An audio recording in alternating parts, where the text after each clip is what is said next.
I'm gonna hide this tape when I'm finished. If none of us make it, at least there'll be some kind of record. Never grow old, Michael. The blackest eyes, the devil's eyes. Showtime. Springs the first blood. Springs the first blood. Springs the first blood. Springs the first blood. Springs the first blood. Good evening, everybody, and welcome to Sinister Scripts Podcast, another episode. Today is day 11 of our 31 movies in 31 days for the month of October, and we've got a special edition. Special live. Coming at you from the Aurora Theater in Roswell, where David and I just watched The Thing, John Carpenter's science fiction horror fucking masterpiece. From 1982. Yes, this is definitely a fucking masterpiece. And it was, like I was just telling you when we got out, like, never got to see this like on the big screen. Wow, dude, it was so much fun. It was a ton of fun. It's been a while since I've seen it, but I was glad to finally take it in on the big screen. We were just talking before this on how many movies we wish we could have kind of like erased from our memory and see for the first time on the big screen, and this would definitely be one of them. And yeah, it definitely lived up to the billing. So yes. Huge shout out to Barbara here at Aurora Theater Absolutely, and Area 51 Cineplex for having us. Tons of fun, and being able to see some of these classic films on the big screen is definitely awesome. Yes, because our next one is Texas Chainsaw Massacre on the 25th? Yep, 25th of October. We'll be back for the Texas Chainsaw. So hopefully this episode will be out before then. Otherwise, it will. It will. We'll get it out. We'll get it out this weekend, hopefully. But yeah. So let's talk about the movie. So let's kind of get into it. Yeah. Like we mentioned, John Carpenter. Practical effects, and this movie, we'll just go start by the scene by scene, which is kind of funny when we start this movie, which starts off with a fucking dog. A dog being chased by a helicopter getting shot at in the Arctic. Right, and then we find out it is a Norwegian helicopter, and it lands, and long story short, one of the pieces, and you probably know this, if you know What language do Norwegian people speak? I don't know. Maybe because McCready kept calling them Swedes. So. Exactly. Well, they're yelling in another language about the dog, and the rumor is that if you understand the language they're speaking, they actually ruin the movie in the first 5 minutes. Do they really? Because they're like, it's not a dog, it's something else. Some sort of alien or something. Yeah, so if you speak that language, which unfortunately for the American research crew stationed there, they did not speak that language. Nope. They found out the hard way. Yes, they did. And I love how, the guy, they're taking pot shots, can't hit it, the dog runs up. They hit the dude who catches the dog, right in the leg immediately. So, I was like, all right. And then that guy, butterfingers the frickin' grenade and blows the whole helicopter blows up the fucking chopper. And then the old deputy dog there from the American side shoots the Norwegian guy dead. So now they've got a blown up helicopter, 2 dead Norwegians, and a dog, they think. It sounds like a sitcom. Right. So they take this dog in, and, really quickly we're starting to see kind of life on this Antarctic research station, which is very bleak. It's cold. It's dark. And really quickly we learn that the dog is not really a dog. It was what it seems, They put him in with the rest of the dogs, I guess, they're like sled dogs, kind of. They put him in with there, and immediately the thing transforms into this grotesque creature. Yeah. I don't even know how to explain it. Its head rips open, and then tentacles come and it has, spider out. legs, and legs. It's a whole thing. And so it kind of starts attacking the other dogs. They come in, they burn it with a flamethrower, and this is really the first peek we get at what the thing is. Yeah, well, part of it busts through the roof, so part of it gets out, but the main portion of it, they freaking light it up with the flamethrower. This is our first, and I like through this whole movie how you never really get an answer. The thing is very fitting because you never really know. You kind of get little bits and pieces as they discover that they did the autopsy on the original body that they brought back from the Norwegian which we kind of skipped over base. a little bit, but McCready and the doc go out and they find where the Norwegians got the original sample from, and kind of did an autopsy on it, and found out that it had all the normal internal organs, and which made them think that this is something that kind of is like an imitation of life, and it was attempting to actually absorb the Replicate, dogs yeah. and replicate. And, eventually, if they hadn't interrupted it, it would have made a perfect replication. Yeah, and they wouldn't have been able to tell the difference. Just like the dog from the beginning, you couldn't tell if that was an alien from another planet. It had time to replicate and do its thing. Exactly. So the whole movie from there kind of turns into like it's a creature feature, but it also is like a mystery. massive like whodunit. Yeah. Yeah. Because they don't know who is human versus who is a replication Exactly, of this alien, parasite, basically. And they really have no idea how to figure out just yet, who's who, like, what can you do to figure it out? Like, so nobody trusts anybody. Everyone's on the edge of their seats. And, it's just, nobody can trust anybody.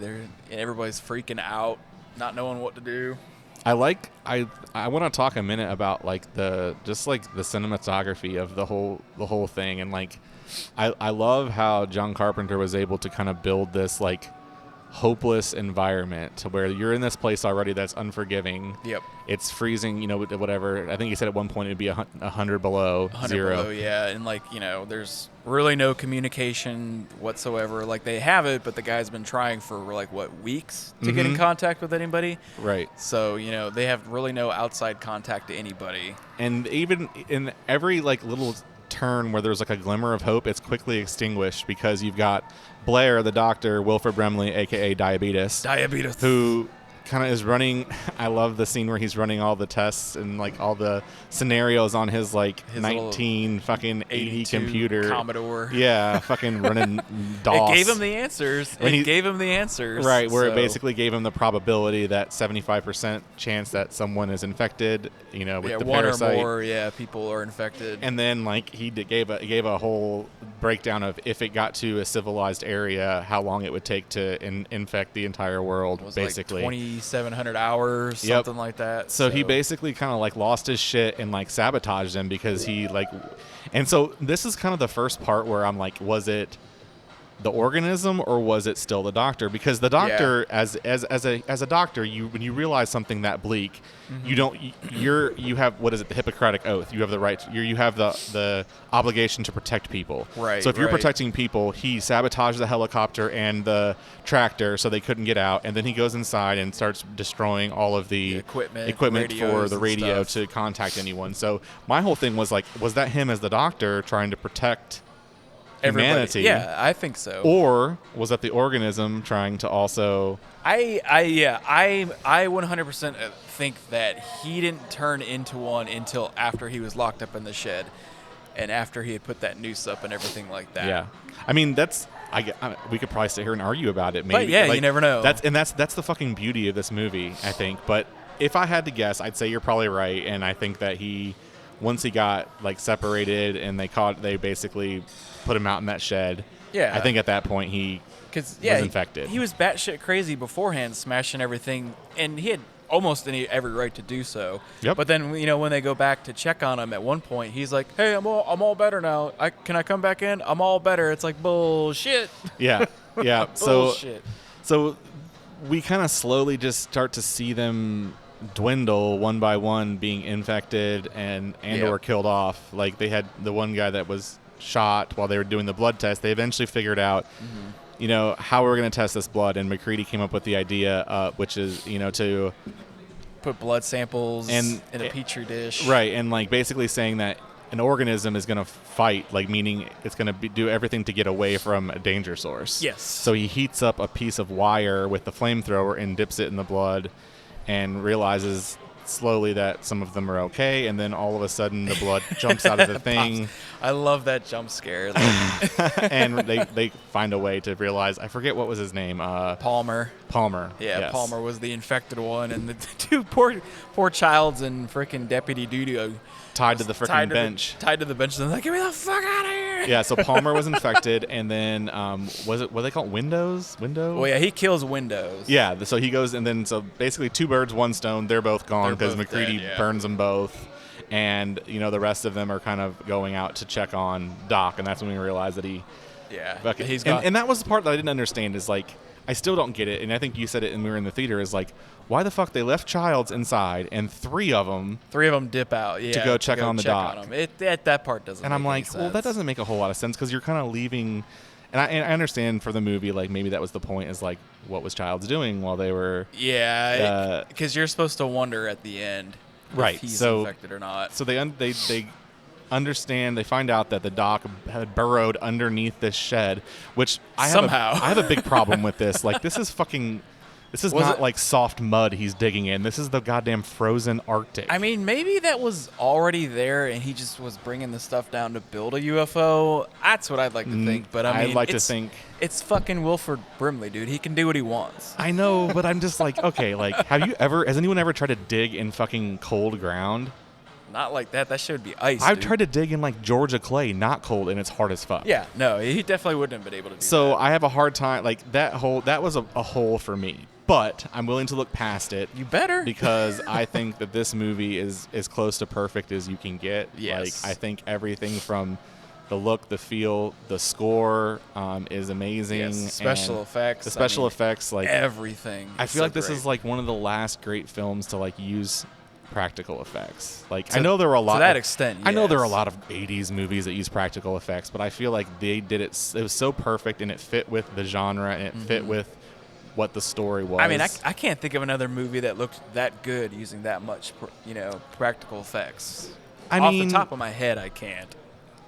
I mean, I was just watching it, Leviathan, in the that was like. Yeah, but I'm just saying, like, that was all practical and like used like to that like degree. But I will say, yes, The Thing, I think, kind of like to many people, like, set the bar for what practical effects are in horror movies. Absolutely, 100%. And I know that we're saying this is horror. It is, like, for us to not say that it's sci-fi at the same time would be stupid, because it's 100%. Like, it's a fucking UFO an alien, that crashed in the beginning and now is, there's this creature. So it kind of ties in, I feel like, thriller, sci-fi, horror, and creature feed. Like, it's all of them. It's this amalgamation. All rolled into one. So we ended up with the three guys, and they decide that at this point they need to heat up, aka burn down the place. Because they figured out that the alien was like, you know what, screw it. It's gonna get cold. I'm gonna get frozen, and somebody's gonna find me. Yep. At some point. Wait for the rescue. Exactly. So they decide to heat the whole place up, blow it up, and. So at that point, who was it? It was the deputy douchebag. What the fuck was his name? Gary. That's right. Gary, and then Knowles. They are taken out by Wilford Brimley, who is hiding, and the final confrontation between MacReady and the Thing happens, and he, with the ever so brilliant line, "Yeah, well, fuck you too," throws a stick of dynamite, and kaboom, blows the whole place up. He somehow makes it out, and he is confronted with Childs. And so they are the last two. So this is kind of like, and this is the scene that is forever and forever will be talked about and debated among horror and sci-fi fans. Is which one's infected? At this point, which one's infected? Are they both infected? Are neither of them infected? Yeah. Which I think is kind of a... I go back and forth, because I want to say, after what we just watched for an hour and 40 minutes, you can't deny that one of them would be infected. Like, they have to be. Like, we've seen everyone else get infected, and for them to be in proximity... Well, not necessarily. Only really, 4 people got infected, maybe 3? I mean, a lot of people just got killed. But, I mean, it was only a matter of time, I feel like. Right, but MacReady just got finished blowing up the main one. Right. So, like, I'm thinking, like, my whole thing is, like, remember one of the guys said, oh, if it's just one particle that can cause this, infect you, we should prepare our own foods and we should eat out of cans. Exactly. So by that logic, if you throw a stick of dynamite and you're blowing this whole thing, that's a lot of particles of this thing in the air. I would imagine you would breathe it in or get on your skin or something. True. So that's part of it. At the same time, I'm thinking, if they're both infected, and at the end they were both like, I guess we're going to wait and see what happens. Yeah. And they've kind of resigned the fact that they're not going to make it out of this. Yes. So if they're both infected, they freeze. This could just be a whole nother cycle where they get found later on by a rescue crew or whatever. And then, this whole thing basically kickstarts again. Yeah, well, I've always read, like, people try to argue that Childs is infected because you don't see his breath.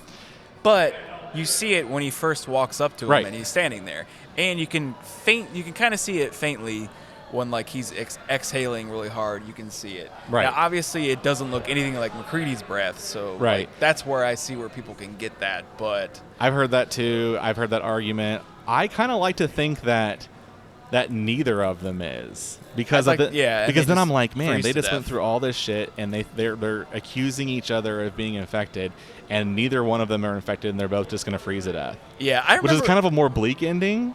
but it's fitting.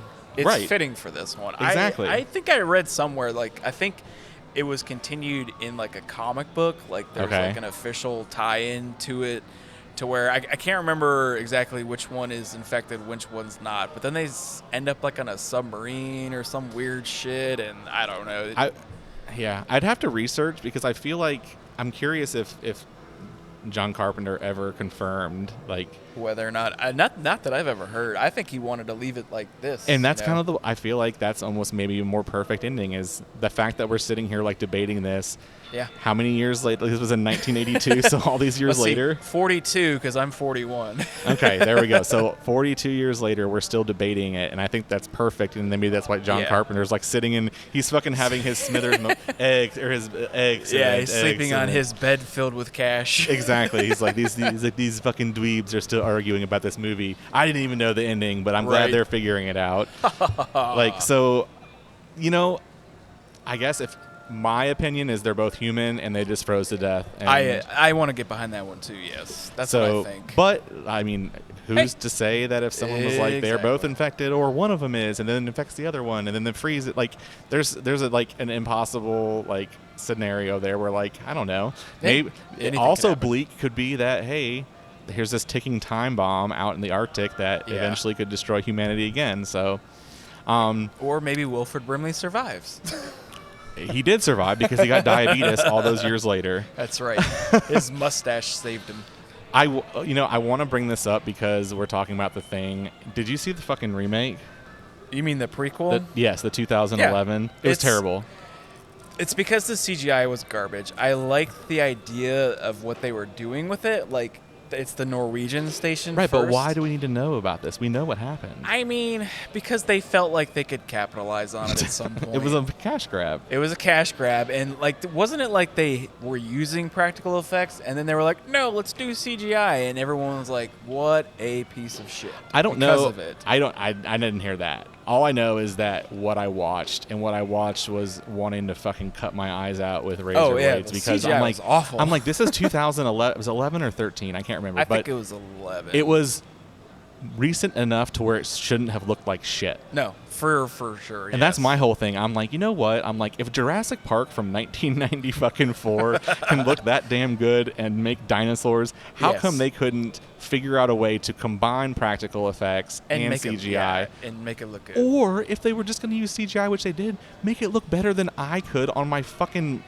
laptop. Like, jeez, like I had such a hard time. That the whole CGI craze from the beginning of like the 2000s for the first 10 years was so fucking hit or miss. Dude, the CGI from the So- fucking Faculty looked better than that movie. Yes, exactly. Like, I mean, maybe they didn't have enough studio money to make That's a it dope look movie. good. We need to do a fucking podcast on the The Faculty. Faculty? Hell yeah, dude. I'm on board with that. Which I feel one. like we're not far, like we haven't gotten too far off track because that's a fucking sci-fi like yeah, it's, creature. Isn't it thing. aliens or something? Yeah, yeah. So, So, yeah, there anyway, you go. so I mean that's kind of all I have on The Thing for right now. Yeah. That's what she said. Other than Um, that, it's the greatest movie, one of the greatest movies ever made. Yes. I think it's in my top 3. It might be like I think The Thing. I give it would be a perfect. It'd be a 10 out of 10. If I'm Yes. going a 10 out of 10, a 5 out of 5, 3 out of whatever fucking Yeah. scale you're rating on. 184 out of 184. yes. Exactly. It's a perfect movie. It I is, think yeah. to me there's two other movies that I'd put on that scale. Aliens. Actually, No. No. Oh shit, we can't. Because I don't consider Aliens to be 100% horror.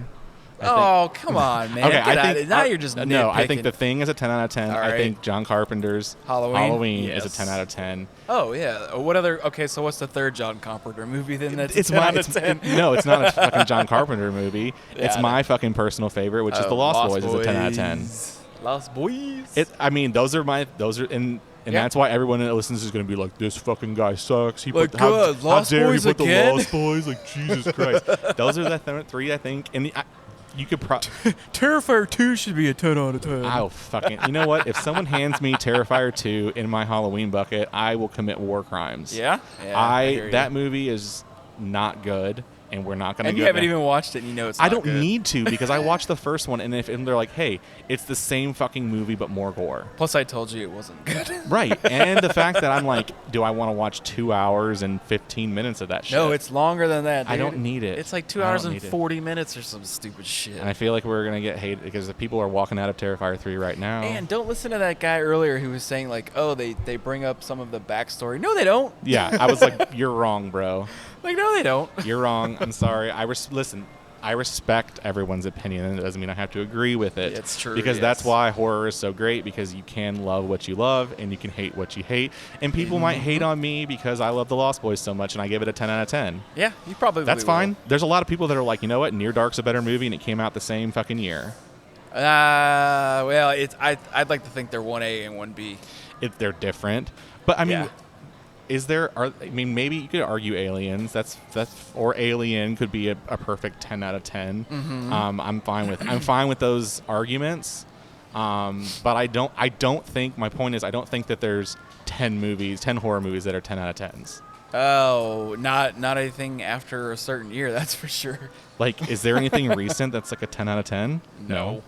Not that I can think Is there anything like after fucking like 96 that's like a 10 out of 10? You mean Scream? Exactly. Like, maybe you could argue the first one, like, if you really love, like, I think that does set the bar for a slasher movie. Yes. It definitely brought it back. The only other one I can think of maybe is the Texas Chainsaw, the original. Might be a 10 out of 10. The original? It might be a 10 out of 10. You were talking shit when we saw that movie a year ago. I mean, we were. Like, because I felt like it's from 74. It's so long ago. Sorry to our older listeners. I apologize. Yeah. I'm not poking fun at your age. You are awesome. But listen, 74, that time period of filmmaking, I feel like and I feel like that's what Ty West tried to go back to with like Maxine and X, is like that whole exploitation film. Yeah. And I think it was just a very different film, but for what it was when it came out. Oh, absolutely. It was I mean, Jaws could be another one. Jaws might be a 10 out of 10. But once again, 70s, 80s. Back Like, when we're they not knew how to talking make about a good recent movie. movies here. And I love recent horror.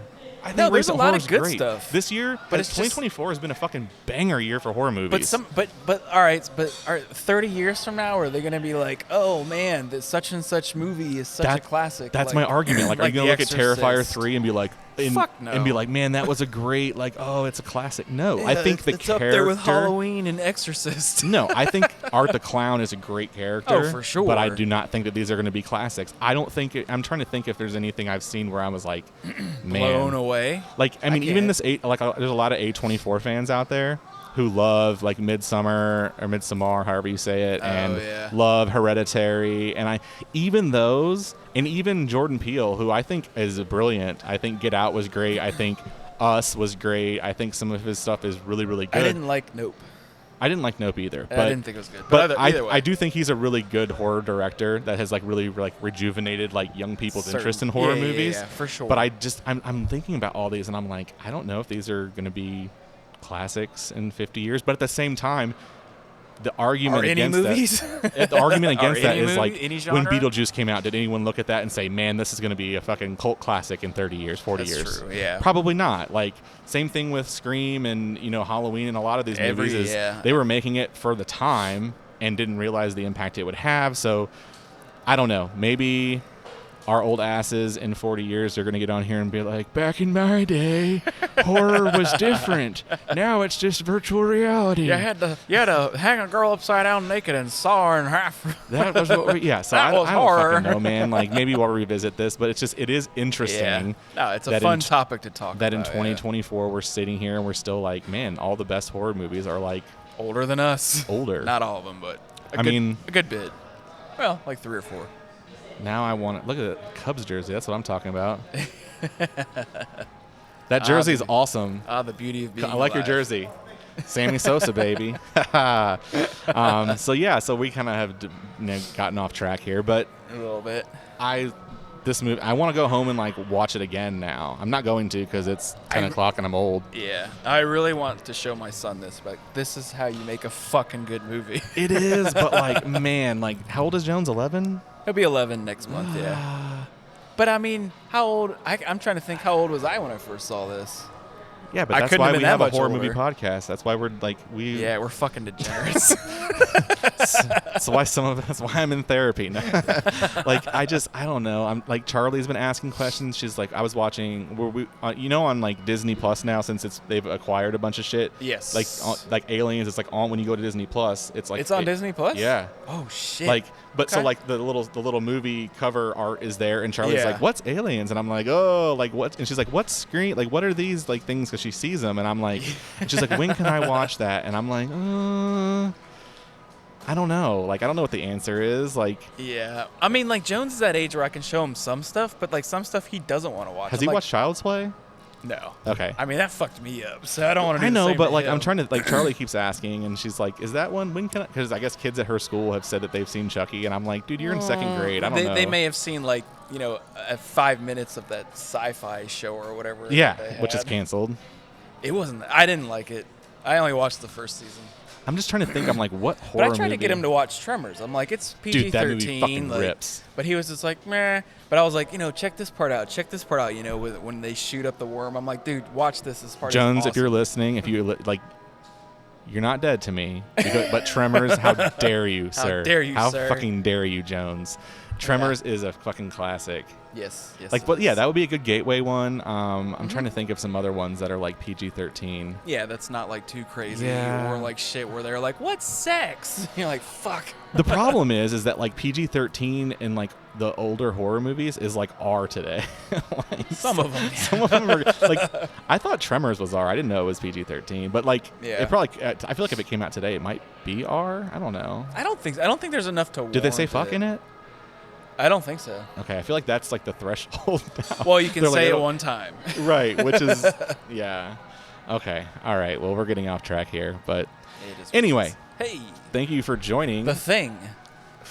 live from Aurora Theater in Roswell. I appreciate you joining us. If you like the Yes. podcast, fantastic. Please continue, subscribe, and listen. If not, then fuck you. No, just kidding. Yes. We love you all. Please Show listen. us love, please. You can find us on TikTok for daily horror content, Instagram, Facebook as well, Sinister Scripts Podcast and Sinister Scripts.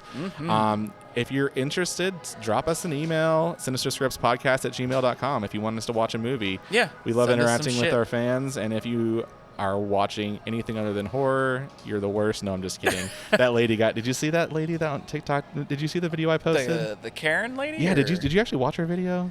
I did. The one who was like trying to like Said there was what something wrong with us if we What watched I want to horror? know is like what warranted that? Like who the fuck asked you for your opinion? What warranted it is that she's a quote-unquote comedian and she wanted clicks. And it was What hilarious. a And she got Dumb destroyed. fucking coos. I know for a good solid week, like everyone was ripping her ass. It was I was hilarious. like, what a dumb. But at the bitch. same time, I'm like, you know what? Like, we will do a horror podcast, so we love horror movies. But Yeah. I watch a lot of other shit, too. So Exactly. I say watch what you want to watch. And if you want rom-coms, that's great. If you want horror or you want thrillers or if you want to watch animated stuff, that's cool, too, man. Yeah, it's all I'm good. a Disney kid, so I will still respect the Disney and... You The know what? Disney. The Disney. even though they're a bunch of fucking All hail the Disney. money hungry fucking Yeah, but they own like all the stuff that I like. right. So. Do they own fucking Marvel and all that Yeah, shit? they Oh, own yeah. Marvel. Yeah. They Wait, do they? Yeah, they do. Yeah. they own Hulu and they own fucking ESPN like all and- ESPN and all this shit. So All hail the mouse. Oh, have you seen that Mickey Mouse movie, whatever, is out on Peacock? The Mousetrap? Yeah. No, I haven't watched it yet. Jones I heard is like, it's bad. can we watch that? I'm No. like, I don't know. I have to watch it first. You should just buddy. let him watch Winnie Pooh, Blood and Honey. Which is also on there, Blood and Honey too. You should make him. Let's watch the first one. Yeah. Be like, here you go. Here you Want go, some Jones. Disney classics? Yeah. This one's right Enjoy up the your alley. KY dripping out of your mouth. Jesus. All right, we have to leave. We have to get out of here and let these Yeah. people close down. Thank you for joining us. Subscribe to the podcast, Yes, thank you. and we'll talk to y'all next time. Bye. I do wish we could chat longer, but I'm having an old friend for dinner. Bye.